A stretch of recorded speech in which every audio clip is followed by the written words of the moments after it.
Good morning. Welcome to the Daybreak Show. I am the Sultan. We'll get started, but first, coffee.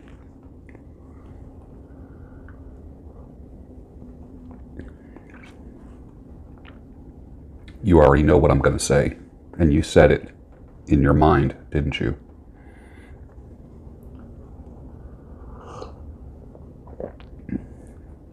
Nothing like hot coffee.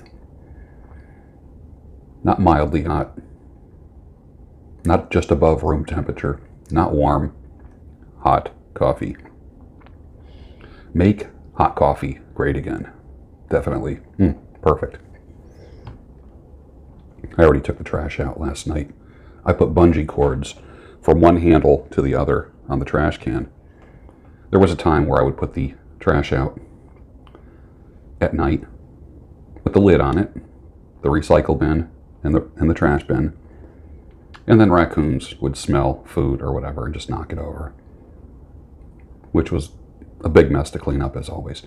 Or if I put it out first thing in the morning, because recycling comes first, then trash after, but sometimes they come a little earlier, and then I'd miss it. So I just put it out at night now, if I can, if it's not too windy, and I put the bungee cords on it. And I'm wondering if the trash men think that's kind of a pain in the neck, just to undo the bungee, throw it on the ground, and then take the lid off and then toss it. I don't know. I should ask them one of these days. Maybe they appreciate it because there's not trash all over the place. Who knows? PD Mangan says, Dennis Mangan, great newsletter. Great. If you're not following PD Mangan on Twitter, he's probably one of my favorite fitness Twitter guys. 64 years old. In good shape. Smart. He's a biochemist. Remember the other day when I said everybody on Twitter is a biochemist because they're throwing around dopamine, oxytocin, all these words that they have really no idea what they're about. Dennis Mangan, he knows what he's talking about. He says a cycle of stress and discomfort followed by rest and replenishment. Fasting followed by eating. Exercise followed by rest. The sun's heat followed by cool shade. Nature's way. Go beyond your comfort zone. I love that. Speaking of going beyond your comfort zone, man, I am sore. Pain and soreness in the proper context. Yesterday I had a workout. Killer workout. Absolutely killer workout. Probably one of the best chest workouts that I ever had. I did pretty much a circuit of matrix machines at the gym. Overall, making the body solid, hard to touch, making the body granite, but focused with the free weights on chest, particularly incline bench presses with barbells on a Smith machine and dumbbells. Sore. Very sore. Like sore to the touch. Like ouch. But the context is this.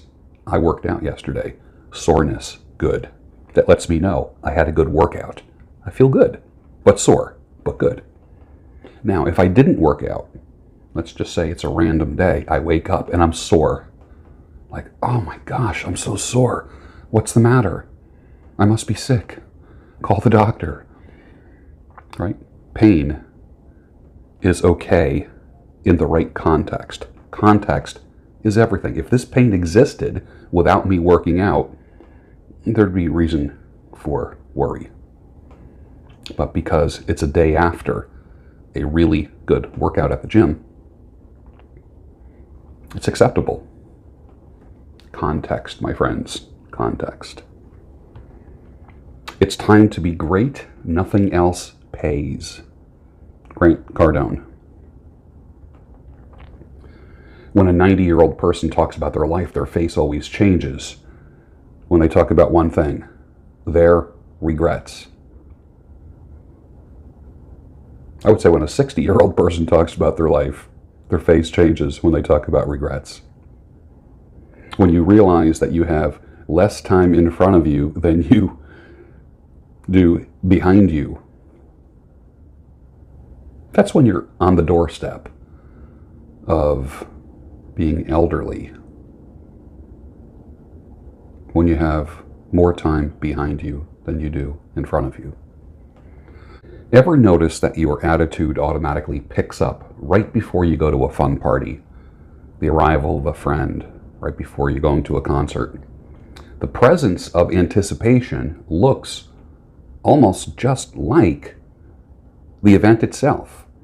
The happiness you feel in anticipation of going to a concert.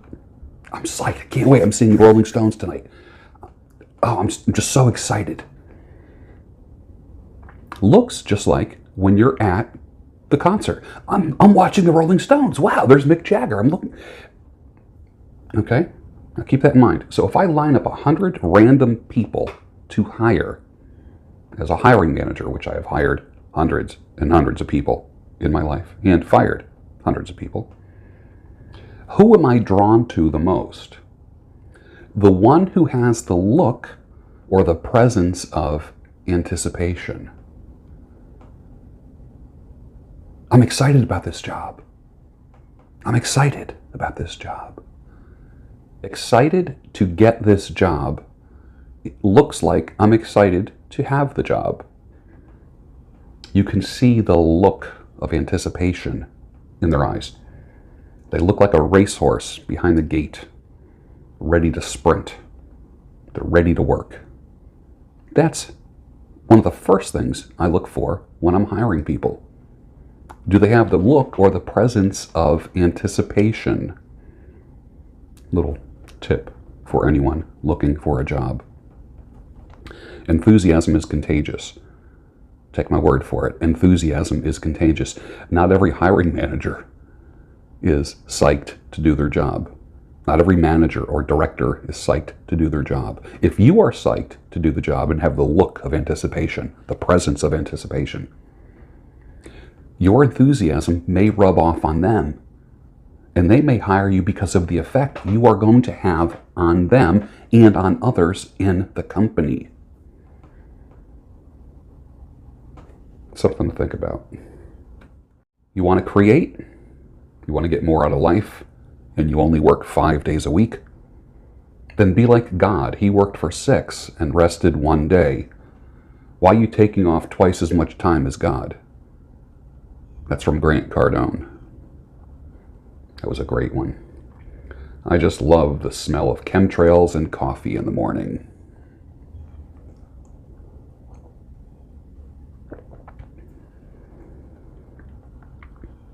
What do you think is the most effective for cancers?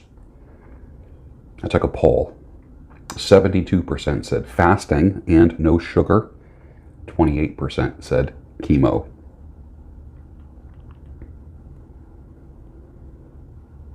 There are forces today that are trying to put Poland into slavery. This time, it's without bullets and tanks. It's a moral war. Sexual liberation of any type is nothing but political control. Hear me out. Sexual liberation is nothing but political control. The U.S. has had sexual liberation for a little over 40 years now. We are now 100% controlled. You can't even speak out against sexual deviance and perversion without a penalty. Imagine that. In Poland, you can talk about it. But we are now living in clown world, bizarro world, upside down world, where wrong is right and right is wrong. Poland is fighting that war right now. For those of you that are in Poland, I will say this again. Stay strong. The world needs you, and the world is watching you. A couple quotes today by Taylor Burrows. The solution is pretty simple. Women are going to have to care more about love and family than their careers if we want to see an uptick in happy endings for healthy homes and marriages. I can agree with that because my generation was the first generation where women were all going to college and caring about careers. And the first generation that put all their kids in daycare. And the first generation hit by mass divorce. And the first generation where kids are all in therapy. and screwed up. I know that. I know that. Pine Woods Runner, I don't know her. I do like her tweets. She is a Catholic woman. She says, "My husband is very direct, and this has caused nearly endless trouble for him in the workplace with snowflake women who demand sensitivity. Women in general ruin workplaces, in my opinion." Heavy duty, right? That's rough. But there is some truth to that. I took a poll. I said, "What is your favorite Pop-Tart?" 53% said brown sugar cinnamon. 47% said strawberry. "You uppity women, I don't understand why you gotta go and try and act like a man. But before you make your weekly visit to the shrink, you better occupy the kitchen and liberate the sink. Get your biscuits in the oven and your buns in the bed." Kinky Friedman, 1973. Isn't that funny, from 1973? 10 years ago, the Polish president and the parliament, which would be similar to the Congress and Senate, were going to Katyn in Russia to a memorial where over 22,000 Polish military officers were executed by one man. And he is known as the biggest mass murderer in known history. Literally, he killed that many people with a shot to the back of the head. 300 people a night he killed. Now there's a memorial in Katyn. Katyn. So they're on a plane and they're going to go to this memorial. This happened in 1940. So they're going to this very somber memorial to commemorate the Polish soldiers that were killed, officers. The plane went down, killing the president and all of the parliament. Everyone died. Pretty interesting, right? Russia invites them to a memorial. Russia, who has always beaten on Poland, just always pounded it. Commies on the east of it, Nazis on the left, on the west, and they've always had a hard time. This is why I'm talking about Poland. It's like the kid who's always getting bullied all the time. The plane goes down, killing the president and the parliament. It would be as if the president and Congress in the United States all died in an accident. I personally don't think it was an accident, and you don't have to be a conspiracy theorist to fathom that this was an act of war. Any Polish followers out there, can you comment on that? I'd like to see your comments down below. When a man says he wants to be left alone, I'm quite certain he literally means it. When a woman says the same thing, when a woman says, "I want to be left alone," it really means, "I want you to ask me what's wrong 3 times, and on the 4th time, I'll tell you and probably cry in your arms as I'm telling you." I thought that was pretty funny. And true. What is it about all ex-mother-in-laws? They all morph into Yoda. Every ex-mother-in-law looks like Yoda. I know mine does. I feel sorry for Yoda. One follower of mine is 64 years old. He's been with the same woman for 47 years. He added the disclaimer that he's obviously not an expert on women. My reply is, "No, but you're an expert on one woman." And I find that quite honorable. I do. Dude, you got shit tested 1 or 2 times yesterday, and you are going to get shit tested 1 or 2 times today, and you didn't even realize it. At least one of the times you mindlessly surrendered something in order to keep the peace, play nice, or be a good guy. Eyes wide open. Go into everything with your eyes open. I worked in salons with a lot of women over the years. I've seen some women get huge flower arrangements on Valentine's Day and holidays and birthdays. Chocolates, singing telegrams. This is the one that gets me. The huge flower arrangement. Men, did you ever buy flowers for a woman? These ones are $60. These ones are $100 or more. The flower arrangements.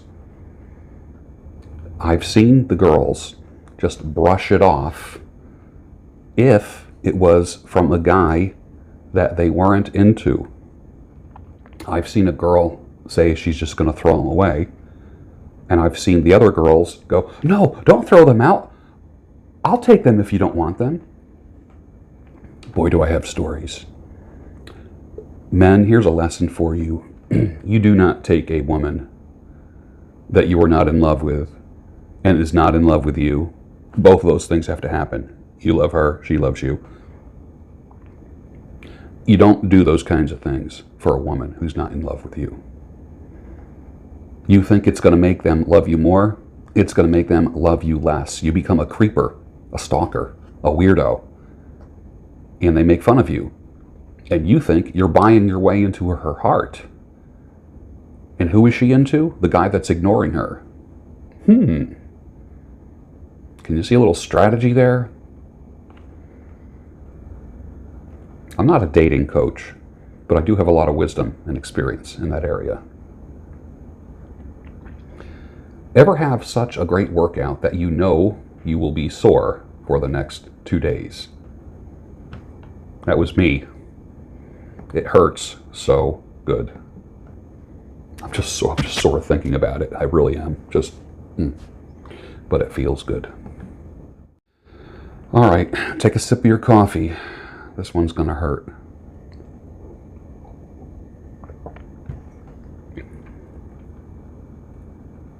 Men want a woman. This is pretty much for the ladies, and guys, you're going to be shaking your head. Men want a woman who contributes to the entity called the relationship or the marriage, not just benefit from it. Let me repeat that. Men want a woman who contributes to the relationship or marriage and not just benefit from it. Your body and sex are a tiny part of that, but they're not the focus. You're confusing a man that you're in a marriage or relationship with. You're confusing that man with men who are focused on boobs and skin and hourglass figures and sexuality and the media. It doesn't work that way.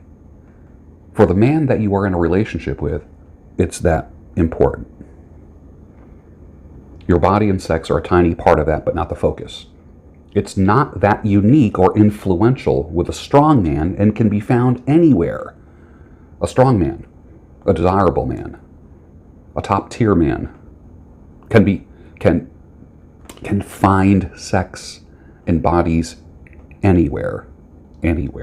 He doesn't need yours. He doesn't need your body. He doesn't need your sex. Okay? So let's get real. It's not that important. 2, what is unique about the chemistry and the third element that is created when both contribute to the party? Both contribute to the party called marriage or the relationship. You have sodium here. You have chloride here. Both are deadly. Both are deadly. Put them together and they make a third entity completely different and beneficial to life, called sodium chloride, also known as salt. Most single men and single women alone are dangerous and reckless when they are alone. Most are. But together, they can make something that is completely different than the two parts. The chemistry men want is about function. The chemistry that men want is about function and not feeling.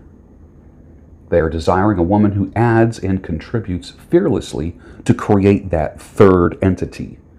No man wants a woman who has a separate existence. He's not desiring an invisible woman either. Allowing the man to lead is so important, ladies. A man is looking for your reaction to the concept of follow my lead. Whether he says it or implies it, he's looking and evaluating you based upon your reaction to the concept of follow my lead. Now, of course, the man has to be follow worthy. If you're not a strong man and not a good leader, you're going to lose. I also asked, what are you leading her to? That's also very important as well. If you don't trust him and his plan, the relationship has an expiration date on it. Trust his lead. Ladies, trust his lead. He feeds off of your trust. If he doesn't get it from you, he'll get it from a buddy, a book, a video. He'll get it from somewhere else. So, feed his dream, and he'll walk faster. Feed his dream, he'll stand taller. He'll be stronger and tougher in the marketplace. Never criticize him.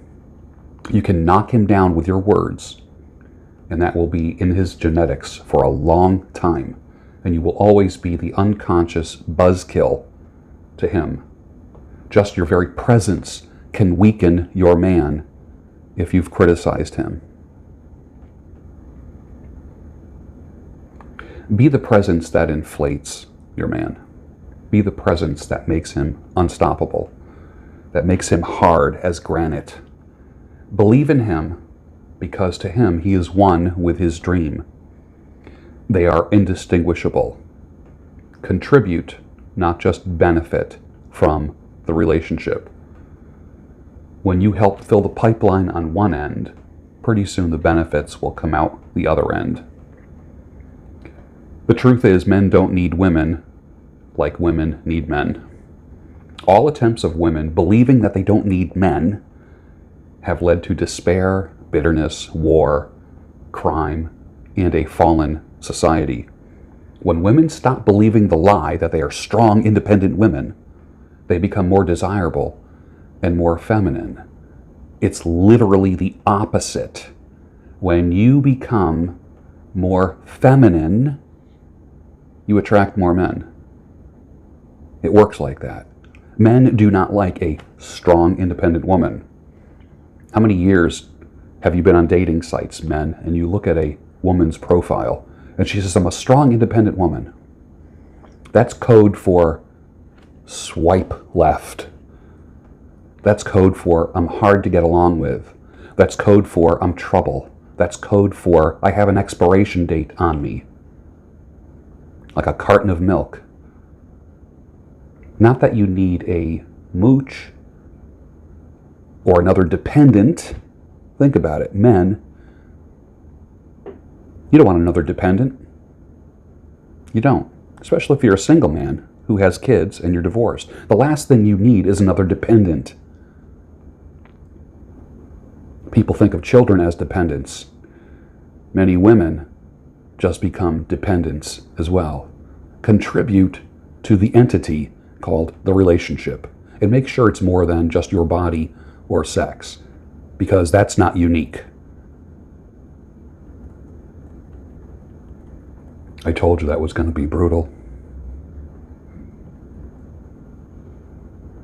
Taylor Burrows says, how to earn having him all to yourself, and you have to earn it. This is a woman that says this. Grab him often to show him that you desire him. Cook deliciously healthy meals. Keep yourself fit and fine. Ensure the house is in order. Support and assist his work. Prioritize family time. Listen to him and respect his wishes. And be firmly loyal. Right in line. It's right in line what I have taught all these years. I got a book. One of the listeners named J.M. Hicks Hicks, wrote a book, sent a card, and he says, George, I finished this during my last semester of school. Due to some unseen changes in my life path, I wasn't able to devote the time and energy I wanted to the book's launch. Still, I'm proud of it being my first book, and it's a good read. I hope you enjoy it. Best wishes, Mason. So, this weekend I will be reading Misfits. And he signed it, dated it. So I'm looking forward to this. Misfits is a novella. Time is a curious thing, he writes. An intellectual, a thinker, quiet maybe, but still involved, confronted by the loss of his mother at an early age. Jared has spent a lot of time figuring out how to spend his time. Misfits begins with the making of new friends who seem to reflect back at Jared the interest he has in living a truly good life. Their heartfelt conversations and shared experiences bring the group closer together and muddy the waters that separate friends from family, and as time progresses, the tone of the interaction shifts. What began as an outward experience, witnessing a solar eclipse, ends introspectively, underscoring those things which make us all human, and more alike than different. Misfits by J.M. Hicks. I'll put a link for it down below. It looks like a short read, something that I'm going to knock out this weekend. 125 pages. Check it out. Finish your coffee, and I'll see you Monday morning on the Daybreak Show, the home of sanity, clarity, and reason.